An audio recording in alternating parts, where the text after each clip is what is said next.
Hello guys, टैंगशेन और जीवू की शादी के साथ सोललैंड 1 खत्म हो गया है, पर सोललैंड 2 बहुत जल्द ही आने वाला है। आज की इस वीडियो में हम सोललैंड 2 के पार्ट 1 को एक्सप्लेन करने वाले हैं। ये वीडियो पूरी तरह से नोवेल बेस्ड है और अगर आपको इसका अगला पार्ट चाहिए तो उसके लिए कमेंट ज़रूर करना। तो चलिए शुरू करते हैं। टैंगशेन और जीवू की शादी हो गई थी। उनकी शादी के 10,000 साल बाद हमें एक लड़के को दिखाया जाता है जो बादलों पर खड़ा था। वहाँ से वो नीचे डाउ लुओ कॉन्टिनेंट को देख रहा था। उसकी आंखों में बहुत उदासी थी। तभी वहाँ पर एक लड़की आ जाती है। वो कहती है, टैंगशेन, मुझे लगा नहीं था आज भी तुम यहाँ आकर डाउ लुओ कॉन्टिनेंट को देखकर परेशान हो गए। और वो लड़की जल्दी से टैंगशेन को पीछे से हक कर लेती है। जीवू, अब तुम माँ बन गई हो, पर तुम्हारी शरारतें अभी भी खत्म नहीं हुई हैं। टैंगशेन ने उस लड़की से कहा। ये लड़की कोई और नहीं बल्कि जीवू है। जीवू बोली, टैंगशेन, तुम यहाँ आकर रोज परेशान क्यों हो जाते हो? तो टैंगशेन उसे बताता है, हम अभी गॉड रेल्म में रह रहे हैं, इसलिए अभी हमारे लिए सिर्फ 20 साल ही बीते हैं, पर मॉर्टल वर्ल्ड यानी डाउलुओ कॉन्टिनेंट में 10,000 साल बीत गए हैं। हमारे 20 साल उनके लिए 10,000 साल के बराबर हैं। इन 10,000 सालों में बहुत कुछ बदल गया है। मेरा टैंक सेक्ट जिसे मैंने इतनी मेहनत से बनाया था वो अब धीरे धीरे खत्म होता जा रहा है। जब से डाउलुओ कॉन्टिनेंट और रियू कॉन्टिनेंट आपस में टकराए हैं तब से ही डाउलुओ कॉन्टिनेंट में अशांति छा गई है। वहाँ पर अपना एम्पायर खड़ा करने के लिए लोग आपस में लड़कर मर रहे हैं। और दुख की बात यह है कि मेरे पास इसे रोकने की पावर है, पर मैं रोक नहीं सकता हूँ क्योंकि मैं रूल्स से बंधा हुआ हूँ। जीवू बोली, लेकिन टैंगशेन, तुम्हारे परेशान होने से भी कुछ नहीं होगा।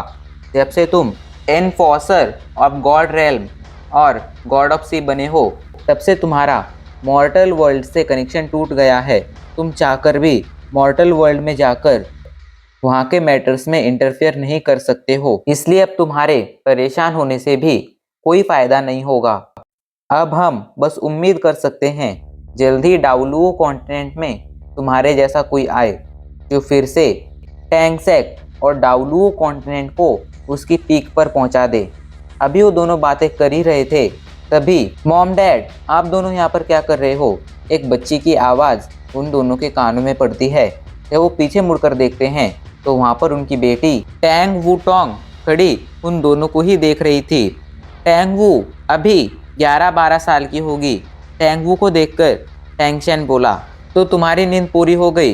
ये कहते हुए वो टैंग वू के पास चला जाता है। इधर हमें डाउलुओ कॉन्टिनेंट को दिखाया जाता है। आज से 10,000 सालों पहले डाउलुओ कॉन्टिनेंट रियू कॉन्टिनेंट से टकराया था। उनके टकराने से पहले डाउलुओ कॉन्टिनेंट में सिर्फ 2 कंट्री थी, टियानडाओ कंट्री और स्टारलाओ कंट्री।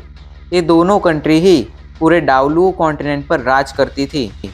लेकिन जब रियू कॉन्टिनेंट डाउलुओ कॉन्टिनेंट से टकराया तब इन दोनों कंट्री में विद्रोह शुरू हो गया। स्टारलाओ कंट्री ने तो इस विद्रोह का सामना कर लिया, पर टियानहाओ कंट्री ये नहीं कर पाई और 2 एम्पायर में बट गई, टियानहाओ एम्पायर और डाउलिंग एम्पायर। दोनों कॉन्टिनेंट के टकराने से डाउलुओ कॉन्टिनेंट का साइज अब पहले से डबल हो गया था। टकराने से पहले रियू कॉन्टिनेंट पर सिर्फ एक ही एम्पायर राज करता था, रियू एम्पायर।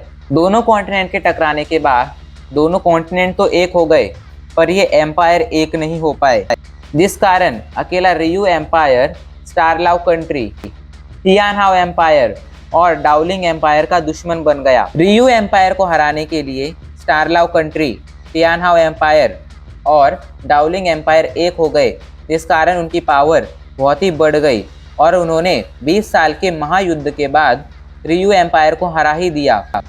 लेकिन अभी तक रियू एम्पायर पूरी तरह से खत्म नहीं हुआ था। पिछले 10,000 सालों से रियू एम्पायर और इन तीनों कंट्री के बीच, तीनों एम्पायर के बीच, इनकी बॉर्डर पर कभी भी युद्ध शुरू हो जाता है। इस युद्ध में दोनों एम्पायर के कई सारे कल्टीवेटर्स मारे जाते हैं। हालांकि ये सब होने के बावजूद अभी तक कोई भी एम्पायर पीछे नहीं हटाता। अब हमें स्टारलाओ एम्पायर को दिखाया जाता है जिसकी कैपिटल थी स्टारलाओ सिटी। स्टारलाओ सिटी के एक बहुत बड़ा महल था जो लगभग 2 किलोमीटर के एरिया में फैला हुआ था। महल के एंट्रेंस का गेट बहुत बड़ा था, जिसके ऊपर 2 शब्द लिखे हुए थे, ड्यूक मैंशन। ये महल स्टारलाव एम्पायर के ड्यूक का यानी स्टारलाव एम्पायर के सरदार का था। तभी इस महल का दरवाज़ा खुलता है और एक 12 साल का लड़का महल से बाहर आता है। उसकी आंखों में गुस्सा था। वो बहुत गुस्से से ड्यूक मैंशन को देख रहा था। माँ, आप चिंता मत करो, मैं बहुत जल्द स्ट्रांग बनकर लौटूंगा और आपके साथ जो भी हुआ है उस हर चीज़ का मैं बदला लूँगा। आज इसी वक्त माँ, मैं अपना सरनेम बदल रहा हूँ। आज से आपका सरनेम मेरा सरनेम होगा और मेरा नाम आज से हू यू हाउ होगा। गाइज, ये लड़का ही सोललैंड 2 का मेन हीरो है और हम इसे यू हाउ कहेंगे। यू हाउ की माँ बचपन से सरदार के साथ रह रही थी। वो दोनों एक दूसरे के काफ़ी अच्छे दोस्त थे और फिर वक्त के साथ उनकी दोस्ती प्यार में बदल गई। हालांकि और यू हाउ की माँ प्रेग्नेंट हो गई, लेकिन यू हाउ की माँ सरदार की एक मामूली मेड थी और सरदार चाहकर भी उससे शादी नहीं कर सकते थे। इसलिए वो यू हाउ की माँ से शादी नहीं कर पाए और उन्होंने यू हाउ की माँ को अपने महल में ही एक छोटा सा घर दे दिया। जन्म लेने के बाद से यू हाउ अपनी माँ के साथ उसी घर में रहता आ रहा था। कुछ दिनों बाद ड्यूक यानी सरदार की स्टारलाव एम्पायर के राजा की सबसे छोटी बेटी से शादी हो गई। दोनों एम्पायर में युद्ध चल रहा था, इसलिए ड्यूक ज़्यादातर बॉर्डर पर ही रहते थे। उनका बहुत ही कम घर आना होता था। इसी बात का फ़ायदा उसकी पत्नी ने उठाया और ड्यूक की वाइफ ने यू हाउ की माँ को उसके घर से निकालकर सर्वेंट वाले घर में डाल दिया। यू हाउ की माँ जब अपने घर में थी तब उनकी देखभाल के लिए वहाँ पर कई सारे सर्वेंट रहते थे, पर जब से उन्हें सर्वेंट वाले घरों में डाला था तब से ही उनकी देखभाल के लिए कोई नहीं था। यू हाउ की माँ बचपन से ही बीमार रहती थी। घर मिलने के बाद उनकी हालत सुधरने लगी थी, पर जैसे ही उन्हें सर्वेंट के घर में डाला उनकी हालत बिगड़ने लगी और एक दिन बीमारी से उनकी डेथ हो गई। जब उनकी डेथ हुई तब ड्यूक बॉर्डर पर थे।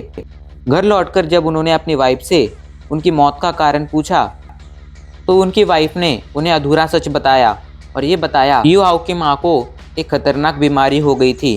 काफ़ी इलाज करने के बावजूद वो बीमारी ठीक नहीं हुई और उसी बीमारी की वजह से वो मर गई और ड्यूक भी अपने काम की वजह से इस बात पर ज़्यादा ध्यान नहीं दे पाए। जब यू हाउ 10 साल का था तब उसकी माँ की डेथ हुई थी। पिछले 2 सालों से वो ड्यूक मैंशन में ही रह रहा था, पर उसकी माँ की डेथ के बाद उसकी ज़िंदगी नर्क जैसी हो गई थी। इसलिए आज अपनी माँ की मौत का बदला लेने के लिए और खुद को स्ट्रांग बनाने के लिए वो ये ड्यूक मैंशन छोड़कर अपने सफ़र पर निकलने वाला था। ड्यूक मैंशन के बाहर यू हाउ एक रोड पर खड़ा था। रोड के 2 रास्ते थे। एक रास्ता स्टारलाव सिटी की तरफ जाता था और दूसरा रास्ता जंगलों की तरफ। यू हाउ सिटी की बजाय जंगलों की तरफ जाने का रास्ता चुनता है। डाउलू कॉन्टिनेंट में 6 साल का होने के बाद हर एक योद्धा के पास उसकी मार्शल सोल आ जाती थी। कुछ के पास बीस्ट मार्शल सोल आती थी तो कुछ के पास टूल टाइप की मार्शल सोल आती थी, और अगर कोई लकी हुआ तो वो दोनों तरह की मार्शल सोल को अवेक कर पाता था। लेकिन ऐसे योद्धा करोड़ों में एक होते थे जिनके पास 2 तरह की मार्शल सोल हो। मार्शल सोल अवेक करने के बाद कुछ कल्टीवेटर्स को सोल पावर मिलती थी और जिन्हें सोल पावर मिलती थी वो ही कल्टीवेटर आगे कल्टीवेशन कर कर अपनी पावर बढ़ा पाते थे। डाउलू कॉन्टिनेंट में कल्टीवेशन की 9 स्टेज थी। पहली सोल स्कॉलर, दूसरी सोल मास्टर, तीसरी सोल ग्रैंड मास्टर, उसके बाद सोल एल्डर, फिर आती थी सोल एंसिस्टर, उसके बाद सोल किंग। सोल किंग के बाद आती थी सोल एम्परर, जिसके बाद सोल सेज, और 9वीं लेवल जो आखिरी और सबसे पावरफुल थी उसे कहा जाता था टाइटल्ड सोल। इनकी पावर इतनी ज़्यादा होती थी कि बस ये चुटकी बजाने से ही बड़े बड़े पहाड़ों को तोड़ सकते थे, नदियों का रास्ता बदल सकते थे और यहाँ तक कि स्पेस को भी कंट्रोल कर सकते थे। मार्शल सोल अवेकनिंग के टाइम पर कल्टीवेटर्स को जो सोल पावर मिलती थी उसे 10 रैंक में बांटा गया था। जिनके पास पहली रैंक वाली सोल पावर होती थी उनकी कल्टीवेशन स्पीड बहुत ही कम होती थी, और जिनके पास 10th रैंक वाली सोल पावर होती थी उनकी कल्टीवेशन स्पीड बहुत ही ज़्यादा होती थी। लेकिन डाउलू कॉन्टिनेंट में इनसे भी बढ़कर एक पावर है जिसे कहा जाता है बॉडी सोल। बॉडी सोल जन्म के साथ ही किसी भी कल्टीवेटर को मिलती थी और ये उस कल्टीवेटर के एक हाथ और एक पैर जैसी होती थी।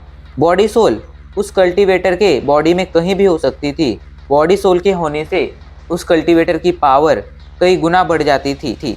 बॉडी सोल का मिलना ड्यूल सोल के मिलने से भी ज़्यादा मुश्किल था, पर यू हाउ के पास एक बॉडी सोल थी। ये बॉडी सोल उसे उसकी माँ की वजह से मिली थी। जब वो अपनी माँ के पेट में था तब उसकी बॉडी में कुछ म्यूटेशन हुई और उसे एक बॉडी सोल मिल गई।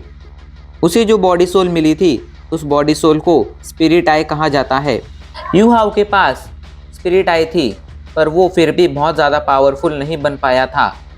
अपनी एज के लड़कों के मुकाबले वो बहुत ही पीछे था और अभी तक वो अपनी स्पिरिट आई को एक्टिवेट करना नहीं सीख पाया था। इसके पीछे दो वजहें थी। पहली वजह उसकी मॉम एक मेड थी, इसलिए यू हाउ को कोई हाई लेवल का कल्टीवेशन मेथड नहीं मिला था। और दूसरी वजह थी यू हाउ की सोल फोर्स। जब यू हाउ ने अपनी मार्शल सोल अवेकन की थी तब उसकी सोल फोर्स सिर्फ लेवल 1 पर ही, जहाँ ड्यूक मेंशन के कई सारे सर्वेंट के बच्चे भी बस 3 साल में ही 10th लेवल पर ले जाते थे और बीस्ट को मारकर अपने लिए सोल रिंग हासिल कर लेते थे। वहीं यू हाउ पिछले 5 सालों से कल्टीवेशन कर रहा था और अब जाकर वो 10th रैंक पर 10th लेवल पर पहुंच पाया था। इस बात से यू हाउ बहुत खुश था, पर एक खुशियां मनाने का वक्त नहीं था, क्योंकि सबसे पहले उसे अपने लिए एक सोल रिंग हासिल करनी होगी। सोल रिंग हासिल करने के लिए ही यू हाउ जंगलों की तरफ जा रहा था। तो अब उसके साथ आगे क्या होगा? क्या वो अपने लिए सोल रिंग हासिल कर पाएगा? और हमारे सोललैंड 2 के हीरो के पास कौन कौन सी पावर हैं, ये जानने के लिए जल्दी से हमारे चैनल को सब्सक्राइब कर वीडियो को लाइक कर दीजिए। और अब इसी के साथ हमारा एपिसोड यहीं पर ख़त्म होता है।